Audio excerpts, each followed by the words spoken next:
sebelumnya ya, HT sebelumnya yang sudah dilaksanakan. Ya, kalau Mbak Oti sendiri kan mungkin belajar ya, mempelajari. Tapi kan teman-teman Mbak Oti yang lain kan belum tentu mempelajari. Nah, ada kendala nggak sih ketika ngobrol tentang HT elektronik, tentang sertifikat elektronik? Makanya akhirnya muncul ide untuk mengadakan seminar gini. Ya, Ada kendala nggak di lapangan? memang pada waktu pelaksanaannya ini sudah akan dilaksanakan, ternyata sudah di depan mata ya, sudah kita nggak bilang, saya nggak setuju, ada apa namanya masih debatable lah seperti itu.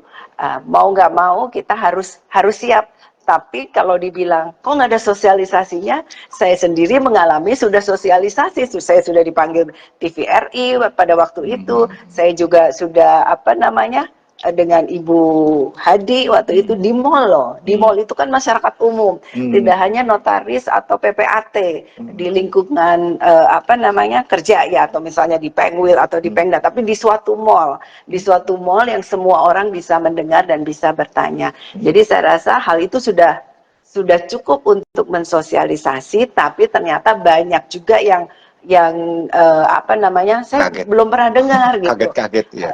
Makanya saya ingin membuat halal bihalal beserta sosialisasi kembali supaya apa yang mereka unek-unek yang mereka ingin tanyakan bisa ditanyakan langsung kepada orang yang berkompeten. Nah, narasumber saya nggak tanya nih. Nah, tapi ada satu lagi Mbak yang ingin saya tanyakan.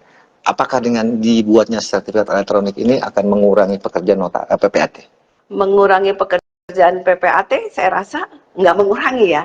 Kan kita kerjanya nggak bikin sertifikat, ya kan. Kita kan kerjaannya kan membuat apa suatu akte otentik. Semua itu kan Badan Pertanahan ya, Badan Pertahanan yang berkepentingan langsung untuk mengeluarkan sertifikat elektronik tersebut. Kita mengikuti bagaimana pelayanan kepada masyarakat supaya tidak ada terjadi lagi mafia tanah, supaya adanya kepastian hukum, baik itu kepastian hukum untuk klien-klien kita maupun kita sebagai pejabat yang menghandle akte-akte otentik tersebut. Jadi saya rasa positifnya lebih banyak.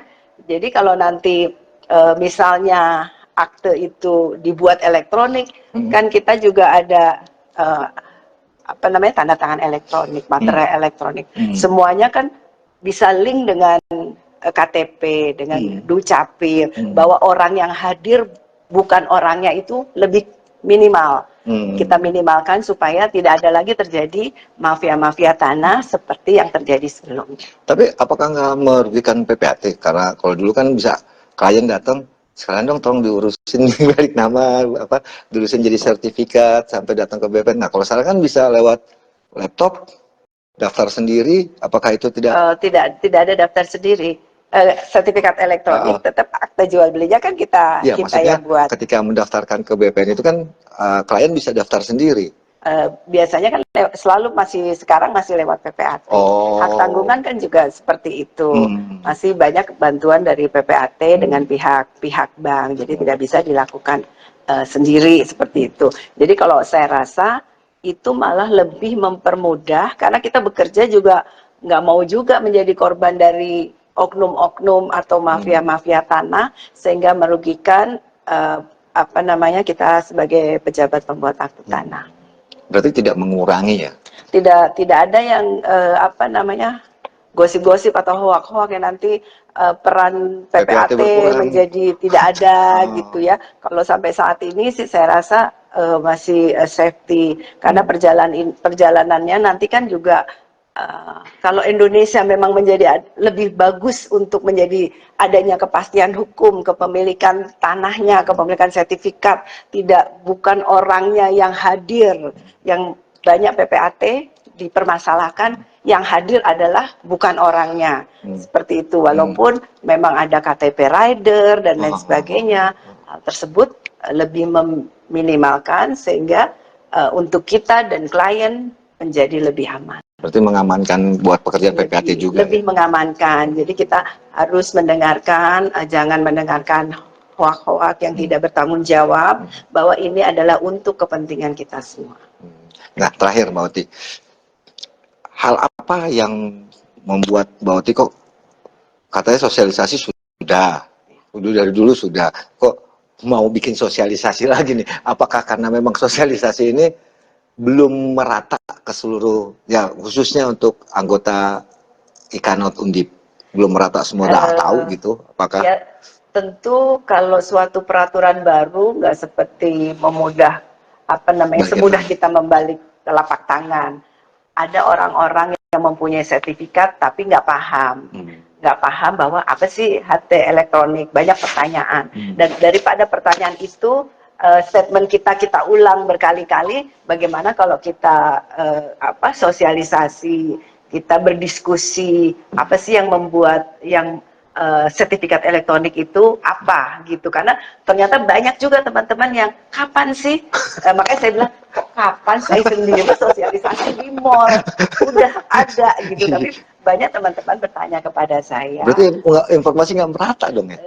Ya tidak, makanya tidak semua juga seperti Mas Mahfud ya, media itu menerangkan secara umum dan secara lugas, pikirnya masih lama gitu ya, tidak terjadi di Indonesia, mungkin di Amerika gitu kan, seperti itu. Jadi masih belum aware ya. Dan dengan adanya sosialisasi ini, dengan Bang Mahfud juga menayangkan, semoga teman-teman sudah mulai peduli. Oh, jadi saya harus tahu, karena kita sebagai pejabat kan harus menerangkan kepada wajib. Kepada klien-klien kita, kepada masyarakat, bahwa ini aman loh, ini safety, bukannya menjadi sertifikat yang nggak ada terus nggak ada pegangan apa-apa seperti itu kan, banyak pertanyaan seperti itu. Jadi tujuan sosialisasi ini agar nanti teman-teman PPAT khususnya anggota Undip itu ketika menghadapi klien bisa menjelaskan. Ya, tidak hanya PPAT, notaris, broker, real estate Indonesia, properti yang bergerak di bidang hukum, pengacara, kan harus tahu. Apalagi, dan masyarakat pada umumnya yang mempunyai sertifikat juga harus tahu, supaya nanti tidak menjadi yang dipersalahkan adalah PPAT-nya. Loh, kemarin saya masukkan asli sertifikat, kok sekarang keluarnya sertifikat elektronik, kok nggak dikasih tahu? Bentuknya barcode. Iya kan, hal seperti itu kan menjadi dilema ya. Padahal sebenarnya salah diri kita sendiri, tidak aware kepada peraturan tersebut. Nah, satu lagi Mbak Oti, satu lagi mulu, kelar.